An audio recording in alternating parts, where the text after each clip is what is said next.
Assalamualaikum warahmatullahi wabarakatuh.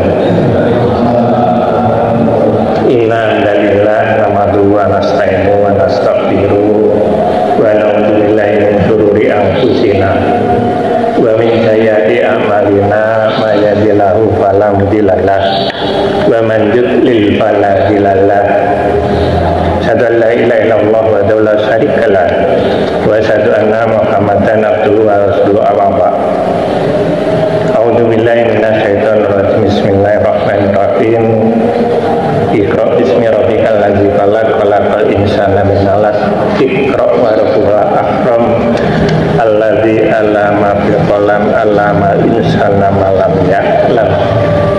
Jamaah kajian ba'da subuh yang dirahmati oleh Allah, yang dimuliakan oleh Allah, sekaligus dicintai oleh Allah. Alhamdulillah wa syukurillah atas segala nikmat yang diberikan kepada Allah. Yang pertama kesehatan, yang kedua umur panjang yang bermanfaat, sehingga kalau panjenengan bisa rawuh dalam menambah ilmu.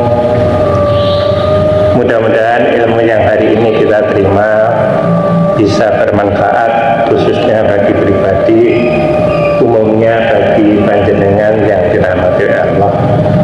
Yang kedua, salawat salam yang selalu kita aturkan kepada junjungan Nabi akhir zaman Muhammad Rasulullah Shallallahu Alaihi Wasallam, yang insya Allah kita bisa melaksanakan sunnah-sunnahnya, yang insya Allah kita bisa melaksanakan sunnah-sunnahnya, sehingga di yaumul kiamat kita mendapat syafaatnya. Amin Allahumma amin. Jamaah yang dirahmati oleh Allah, saya pagi ini mengambil tema tentang masjid. Pertanyaannya, yang pertama, masjid itu apa? Yang kedua, fungsinya. Jamaah yang dirahmati oleh Allah, secara bahasa bahwa masjid itu adalah tempat ibadah sholat sebagai baitullah. Yang kedua, fungsinya, yang pertama sebagai media dakwah, yang kedua sebagai syiar Islam, yang ketiga sebagai pusat pendidikan, berikut adalah sebagai dakwah bilhal. Jamaah yang dirahmati oleh Allah, sebagai media dakwah,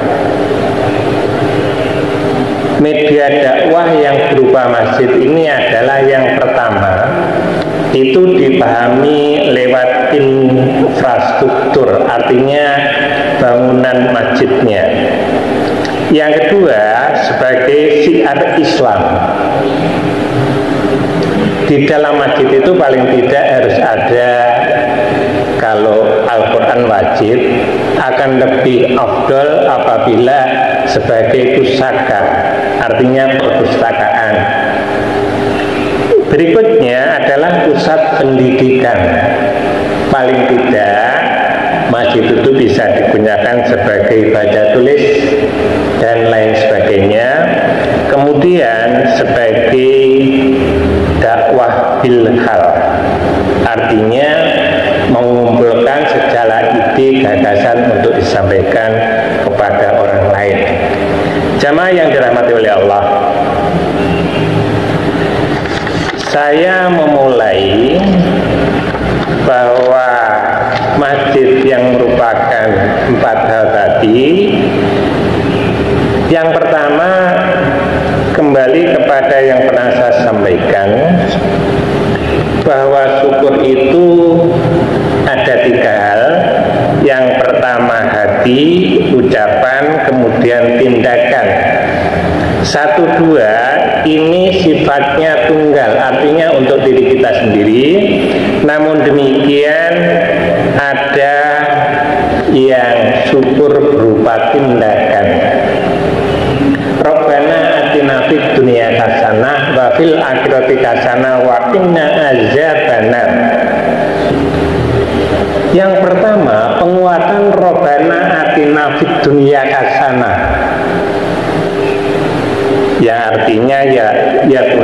ya Allah, berilah saya kehidupan di dunia yang baik. Pengertian baik ini menurut beberapa tafsir Ibnu Katsir diantaranya adalah mapankanlah kita ini selama di dunia. Artinya kita peroleh dari rezeki yang halal, rezeki yang melimpah.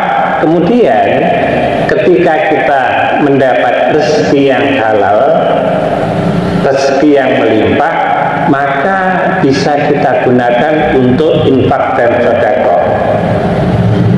Jamaah yang dirahmati oleh Allah, ketika turun ayat ini sebetulnya insan manusia itu di dalam pendidikan sudah diajarkan ini, karena di sini ada membandingkan 3 responden. Yang pertama, Robbana atina fid dunya hasanah, berilah saya kehidupan di dunia yang baik. Wa fil akhirati hasanah, yang kedua. Yang ketiga, waqina azabannar. 3 responden ini kalau menurut pendidikan formal sebetulnya pembelajaran kita itu sudah tingkat doktor. Robbana atina fid dunya hasanah wa fil akhirati hasanah wa qina azabannar, itu doa kita. Dan doa ini paling sering dibaca Rasulullah. Hadisnya Bukhari Muslim diriwayatkan oleh Anas. Konotasinya apa? Konotasinya sebetulnya dari doa ini mengapa sama dengan Rasulullah itu paling sering dibaca. Urgensinya pada apa? Pada kita itu berdoa kepada Allah menurut tafsir Al-Ibah bahwa ya Allah, berilah saya kehidupan di dunia ini yang baik, dari rezeki yang halal, kemudian rezeki yang melimpah, dan rezeki ini ketika kita infak dan sedekahnya itu bisa lebih banyak. Kemudian yang kedua, ini adalah awal kehidupan manusia itu di dunia. Maka ketika organisasi kita itu terstruktur, maka orang lain non-Islam pun bisa menikmati. Itulah ibu bapak yang dirahmati oleh Allah. Maka pesannya Ketua Umum PP Muhammadiyah, kita itu jangan sok paling syar'i, kita itu ojo sok paling sunnah. Yang penting organisasi kita itu kita wujudkan bahwa Islam yang berkemajuan itu adalah yang bisa menolong orang lain, seperti yang pernah saya bahas. Sholat saja belum cukup, kemudian infak saja belum cukup, zikir saja belum cukup. Supaya masuk secara kafah, maka tapi dengan syarat loh ya, yang 1, 2, 3 itu jangan ditinggalkan, jangan mengambil enaknya. Artinya ketika kita sudah melaksanakan 3 hal, yang paling penting sudahkah kita menolong kepada orang lain. Makanya Yaya Madahlan itu mengaspirasikan bahwa yang namanya al-ma'un itu diajarkan kepada santrinya 3 bulan. Itulah Bapak Ibu yang dirahmati oleh Allah, mudah-mudahan dengan amal usaha perserikatan kita akan bisa berguna bagi masyarakat, dan kita akan paling tidak itu berguna bagi keluarga saudara Putrowaya. Kurang lebihnya mohon maaf. Mudah-mudahan yang saya sampaikan bermanfaat bagi panjenengan. Akhirnya, assalamualaikum